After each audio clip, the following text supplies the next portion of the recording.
ചേട്ടാ നമസ്കാരം. നമസ്കാരം. ഇന്ന് ഏപ്രിൽ 29. ബംഗാളിലെ രണ്ടാം ഘട്ട തെരഞ്ഞെടുപ്പ് ഇന്നാണ് നടക്കുന്നത്. ജനങ്ങൾ പോളിംഗ് ബൂത്തിലേക്ക് ഒഴുകിക്കൊണ്ടിരിക്കുകയാണ്. കഴിഞ്ഞ മാസം മാർച്ച് 17 നമ്മൾ ഒരു ക്യാമ്പയിൻ സ്റ്റാർട്ട് ചെയ്തു. ആ ക്യാമ്പയിൻ കേരളത്തിൽ BJP ജയിക്കാൻ സാധ്യതയുള്ള മണ്ഡലങ്ങൾ ഏതൊക്കെയാണ്, അതിൽ BJP ജയിക്കാൻ സാധ്യതയുള്ള മണ്ഡലങ്ങളുണ്ട്, BJPക്ക് ശക്തിയുള്ള മണ്ഡലങ്ങളുണ്ട്, BJP ആര് ജയിക്കണം എന്ന് നിർണയിക്കാൻ ശക്തിയുള്ള മണ്ഡലങ്ങളുണ്ട്, നല്ലപോലെ പണിയെടുത്താൽ ഒന്നിങ്ങോട്ട് പോരും എന്നുള്ള മണ്ഡലങ്ങളുണ്ട്, മൃഗീയമായി വോട്ട് പിടിച്ചാൽ മാത്രം BJPക്ക്, അതും ഹിന്ദു വോട്ടുകൾ പിടിച്ചാൽ മാത്രം BJPക്ക് ജയിക്കാൻ സാധിക്കുന്ന മണ്ഡലങ്ങളുണ്ട്. അങ്ങനെ നമ്മൾ കഴിഞ്ഞ മാസം മാർച്ച് 17 തുടങ്ങിയ ഒരു ക്യാമ്പയിൻ, അതിൽ നമ്മൾ സെലക്ട് ചെയ്തത് 30 മണ്ഡലങ്ങളാണ്. BJPക്ക് നിർണായക സ്വാധീനം ചെലുത്താൻ ശക്തിയുള്ള 30 മണ്ഡലങ്ങൾ. ഈ 30 മണ്ഡലങ്ങളിൽ നമ്മൾ ജയിക്കാൻ സാധ്യതയുള്ള മണ്ഡലങ്ങൾ പിക്ക് ചെയ്തിട്ടുണ്ട്. ആ ജയിക്കാൻ സാധ്യതയുള്ള മണ്ഡലങ്ങളിലേക്ക് നമുക്ക് വരാം. ഇന്ന് ഇത് പറയാനുള്ള കാരണം, ഇന്ന് എക്സിറ്റ് പോളുകൾ വരികയാണ്. വൈകുന്നേരം ആകുമ്പോഴേക്കും ചിത്രം തെളിയും ഇന്ന് ആരൊക്കെയാണ് ജയിക്കുന്നത്, എന്തൊക്കെയാണ് സാധ്യതകൾ എന്നുള്ളത്. എക്സിറ്റ് പോൾ എന്ന് പറഞ്ഞാൽ ഈ സർവേ പോലെയല്ല. മാധ്യമങ്ങൾ വളരെ കൂലങ്കഷമായിട്ട് എല്ലാ കാര്യങ്ങളും നിരീക്ഷിച്ച് ചെയ്യുന്ന ഒരു സാധനമാണ് എക്സിറ്റ് പോൾ എന്ന് പറയുന്നത്. എക്സിറ്റ് പോൾ എല്ലാവരും കാത്തിരിക്കുകയാണ്. എക്സിറ്റ് പോളിൽ എന്താണ് ചിത്രം എന്ന് നമുക്ക് അറിയാനായിട്ട് സാധിക്കും. പക്ഷെ അതിനു മുമ്പ് നമുക്കൊരു വിശകലനം നടത്തണം. കാരണം നമ്മൾ തുടങ്ങി വെച്ചൊരു ക്യാമ്പയിനാണ് 30 മണ്ഡലങ്ങൾ BJP ജയിക്കും എന്നുള്ളത്. അതിനുശേഷം കേരളത്തിലെ പല ആൾക്കാരും, പല ഓൺലൈൻ മാധ്യമ പ്രവർത്തകരും, പല മുൻനിര മാധ്യമ പ്രവർത്തകരും 30 മണ്ഡലങ്ങൾ എന്നുള്ള എക്സാക്ട് നമ്പറിനെ കുറിച്ച് പറയുന്നുണ്ട്. 30 മണ്ഡലങ്ങൾ എന്നുള്ള. ചില ആൾക്കാർ അതിൽ 6 മണ്ഡലങ്ങൾ ഏത് തട്ടിലിട്ട് തൂക്കി നോക്കിയാലും ജയിക്കാൻ സാധ്യതയുള്ള മണ്ഡലങ്ങളാണ് എന്ന് പറയുന്നുണ്ട്. ചില ആൾക്കാർ മന്ത്രിസഭ, അതൊക്കെ ഈ 30 മണ്ഡലങ്ങൾക്കകത്ത് അതിനെ ചുവടുപിടിച്ച് നടക്കുന്ന മറ്റ് ചർച്ചകളാണ്. അപ്പോൾ ഇന്ന് ഈ എക്സിറ്റ് പോൾ വരുന്നതിന് മുമ്പ് നമുക്ക് നമ്മുടെ ആ ക്യാമ്പയിനിലേക്ക് ഒന്ന് റീവിസിറ്റ് ചെയ്യണം. എന്താണ് ഈ എക്സിറ്റ് പോൾ വരുന്നതിന് മുമ്പ്? ഇപ്പൊ എല്ലാ ഇലക്ഷനും കഴിഞ്ഞിരിക്കുകയാണ്. കേരളത്തിൽ ഏകദേശം ട്രെൻഡ്, കാറ്റ് എങ്ങോട്ട് വീശുന്നു എന്നുള്ളതൊക്കെ ഇപ്പോൾ നമുക്ക് ഏകദേശം ഈ ഒരു വാർത്തകളിലൂടെയൊക്കെ സഞ്ചരിക്കുമ്പോൾ മനസ്സിലാക്കാവുന്നതേ ഉള്ളൂ. നമ്മൾ ഇപ്പോഴും ആ 30 മണ്ഡലങ്ങൾ എന്നുള്ള ആ ഒരു നിർണായക സ്വാധീനത്തിൽ നമ്മൾ ഉറച്ചു നിൽക്കുകയല്ലേ? ആ 30 മണ്ഡലങ്ങളിൽ BJPക്ക് നിർണായക ശക്തിയാകാൻ സാധിക്കുമെന്നുള്ളതിൽ ഉറച്ചു നിൽക്കുകയല്ലേ? എന്തായിരിക്കും ഇന്ന് എക്സിറ്റ് പോളിന് മുമ്പ് ഈ കാര്യത്തിൽ നമുക്കൊരു വിശകലനം നടത്താനായി സാധിക്കുക? മാർച്ച് 17 മുതൽ നമ്മൾ ആരംഭിച്ച ക്യാമ്പയിനിൽ ഏതൊക്കെയാണ് ആ നിർണായകമായ 30 മണ്ഡലങ്ങൾ? ഈ 30 മണ്ഡലങ്ങൾ പറയുമ്പോൾ പ്രിയപ്പെട്ട പ്രേക്ഷകർ തെറ്റിദ്ധരിക്കരുത്. 30 മണ്ഡലങ്ങൾ BJP ജയിക്കുമെന്നല്ല പറയുന്നത്. 30 മണ്ഡലങ്ങൾ അതിശക്തമായ ഒരു പോരാട്ടം. നമ്മൾ ആ 30 മണ്ഡലങ്ങളുടെ കാര്യങ്ങൾ വിശദമായി തന്നെ പറഞ്ഞത്. ആ 30 മണ്ഡലങ്ങളിൽ BJP 30,000-ന് മുകളിൽ ഒരു 50,000-ന് അടുത്ത് വരെ വോട്ടുകൾ പിടിക്കും എന്നാണ് നമ്മൾ പറഞ്ഞത്. അതിൽ ജയിക്കും എന്നുള്ളതല്ല നമ്മൾ പറയുന്നത്. BJP ഒരുപക്ഷെ അതിൽ ജയിച്ചേക്കാം, 2ാം സ്ഥാനത്തെത്തിയേക്കാം, ഒരുപക്ഷെ നിർണായക റോളിലേക്ക്. ഈ 30 മണ്ഡലങ്ങളായിരിക്കും കേരളത്തിന്റെ വിധി നിർണ്ണയിക്കുകയും ചെയ്യുന്നത്. ഈ 30 മണ്ഡലങ്ങൾ നമ്മളുടെ ഒരു അസസ്മെന്റ് അനുസരിച്ചിട്ട് ഈ 30 മണ്ഡലങ്ങളിൽ BJP 30,000-ന് വോട്ടിന് മുകളിലേക്ക് പോവുകയാണെങ്കിൽ സ്വാഭാവികമായി തന്നെ LDFന് വലിയ പരിക്കില്ലാതെ ഒരുപക്ഷെ നേരിയ എഡ്ജ് എന്ന് പറയും. ഒരുപക്ഷെ ഇപ്പോൾ LDFന്റെ ആളുകളും മറ്റുമൊക്കെ പറയുന്ന അവർക്ക് 73 സീറ്റ് കിട്ടുമെന്നൊക്കെ പറഞ്ഞ് ഏറെക്കുറെ അതിനടുത്ത് വരാനുള്ള സാധ്യതയുണ്ട്. കാരണം അത് BJP ഈ 30 മണ്ഡലങ്ങളിൽ നടത്തുന്ന ഹൈ പെർഫോമൻസ് കൊണ്ട് മാത്രമാണ്. നമ്മൾ ആ 30 മണ്ഡലങ്ങൾ എടുത്തതിന് ശേഷം ആ 30 മണ്ഡലങ്ങളിലെ 12 മണ്ഡലങ്ങൾ ആണ് നമ്മൾ സമഗ്രമായി പിന്നെയും പറഞ്ഞത്. ഏതൊക്കെയാണ് ആ 12 മണ്ഡലം? ആ മണ്ഡലങ്ങളെ കുറിച്ച് അറിയാനായിട്ട് ഞങ്ങളുടെ ഈ മാർച്ച് 17 മുതലുള്ള പാർട്ട് 1, പാർട്ട് 2, പാർട്ട് 3 എന്ന് പറഞ്ഞിട്ട് കേരളത്തിലെ താമരപ്പാടങ്ങൾ എന്ന് പറഞ്ഞ് ഞങ്ങൾ ചെയ്ത് ആ വീഡിയോകൾ കാണുന്നതായിരിക്കും കുറച്ചുകൂടെ നല്ല. അതിനെക്കുറിച്ച് ഞാൻ വിശദമായിട്ട് പോകുന്നില്ല. അത് പ്രേക്ഷകർക്ക് കാണാം. പഴയ വീഡിയോസ് കിടപ്പുണ്ട് ഇതിൽ. അധികം ഒന്നും താഴോട്ട് സ്ക്രോൾ ചെയ്യേണ്ടി വരില്ല. ഏതായാലും ആ 12 മണ്ഡലങ്ങളിൽ ഞങ്ങൾ പറഞ്ഞൊരു കാര്യം, BJPക്ക് മിനിമം അതിൽ 6 തൊട്ട് മുകളിലേക്ക് 7ഓ 8ഓ വരെ നേടാൻ കഴിയും.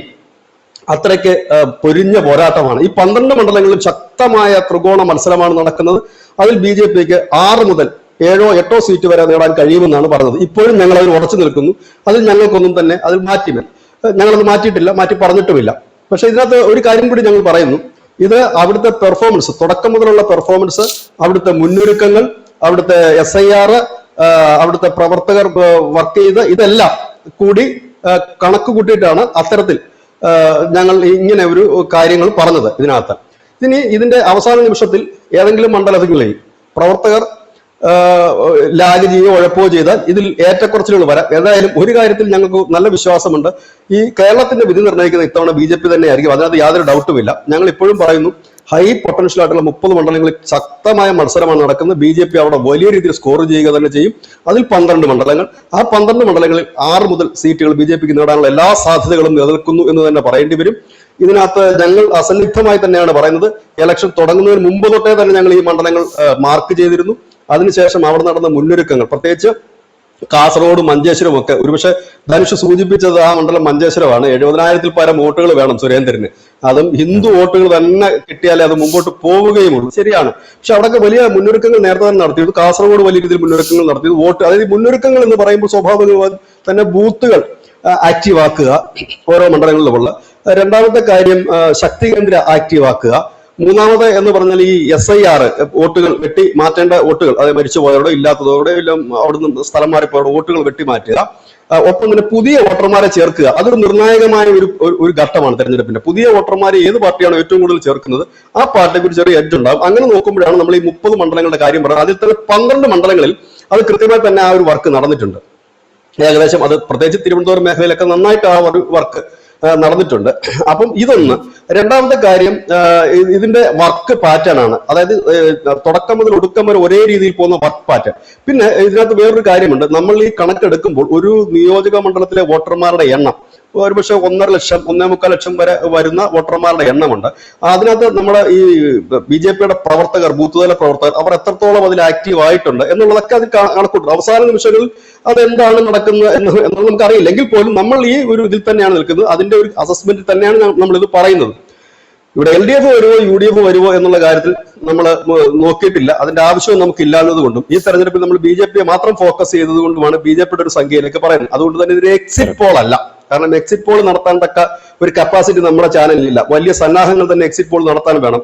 അത് ഒരു ഏജൻസിയെ ഏൽപ്പിക്കണം. ആ ഏജൻസി 100 കണക്കിന് റിപ്പോർട്ടേഴ്സിനെ ഇല്ലെങ്കിൽ 100 കണക്കിന് ഇത് കണക്ക് ചോദിക്കുന്ന ആളുകളെ വിടേണ്ടി വരും.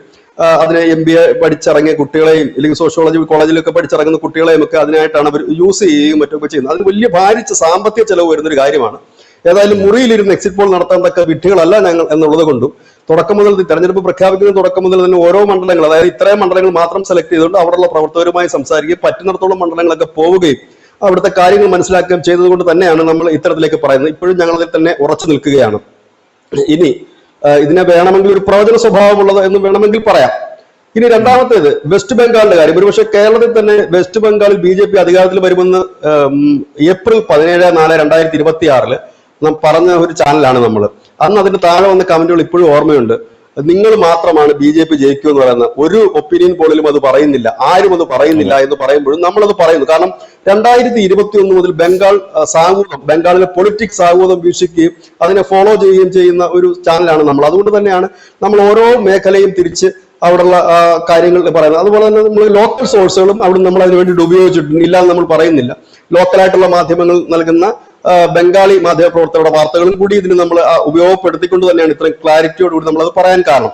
ഇത് രണ്ടെണ്ണമാണ് നമ്മൾ പറഞ്ഞിരിക്കുന്നത്. ഇതെന്താണ് ഇപ്പൊ പറയുന്നത് ചോദിച്ചു കഴിഞ്ഞാൽ ഒരുപക്ഷെ ഇന്ന് വൈകുന്നേരത്തോടു കൂടി എക്സിറ്റ് പോളുകളും മറ്റും വരികയും വൈകുന്നേരത്തിന് ശേഷം ഒരുപക്ഷെ ഞങ്ങളുടെ പഴയ വാർത്തകൾ മറന്നു പോവുകയും ചെയ്യുകയാണെങ്കിൽ ഒരിക്കൽ കൂടി ഓർമ്മിപ്പിക്കുകയാണ്. ഈ കേരള വാർത്തകളെ കുറിച്ചാണെങ്കിൽ, കേരളത്തിന്റെ ഏതൊക്കെ സീറ്റുകളെ കുറിച്ചാണ് എന്നുണ്ടെങ്കിൽ സമഗ്രമായി തന്നെ ഓരോ മണ്ഡലങ്ങളിലും എങ്ങനെയൊക്കെയാണ് പൊസിഷൻസ് എന്നുള്ളത് വിശദമായിട്ട് പറഞ്ഞിട്ടുണ്ട്. അത് പ്രേക്ഷകർ കാണണം.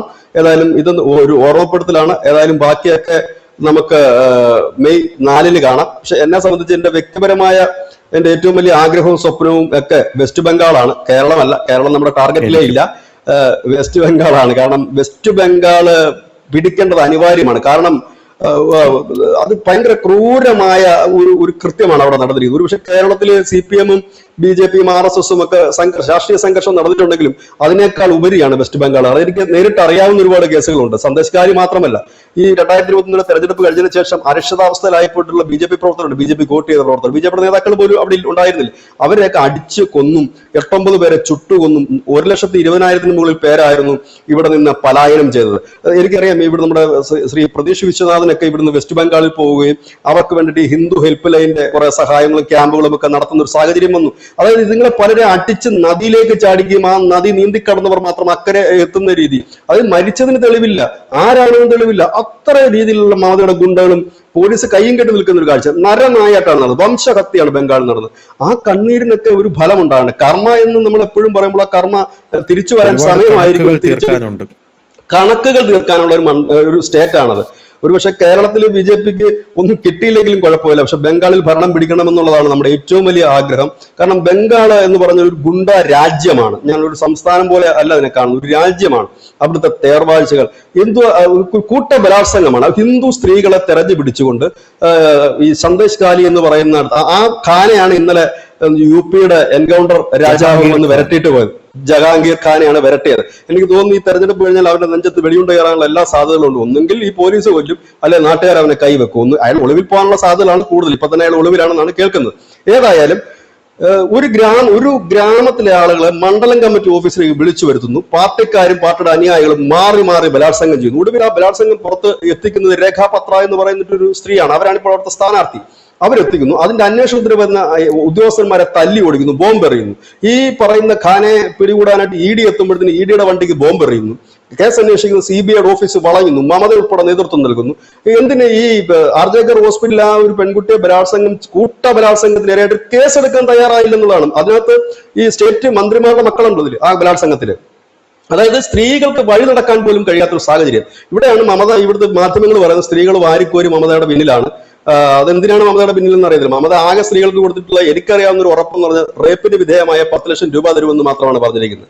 റേപ്പ് ചെയ്യപ്പെട്ട 10 ലക്ഷം രൂപ, അതാണ് മമതയുടെ ആകെ സ്ത്രീകൾക്ക് കൊടുത്തിട്ടുള്ള വികസനമായിട്ട് എനിക്ക് തോന്നിയിട്ടില്ല. ഇവിടെ പല പോളിസികളും പറയുന്നുണ്ട്, പല പോളിസികളെ കുറിച്ചും വലിയ വ്യക്തതയില്ല. പോളിസികൾ പ്രഖ്യാപിച്ച പോരല്ലോ, കൊടുക്കുകയും കൂടെ വേണ്ട.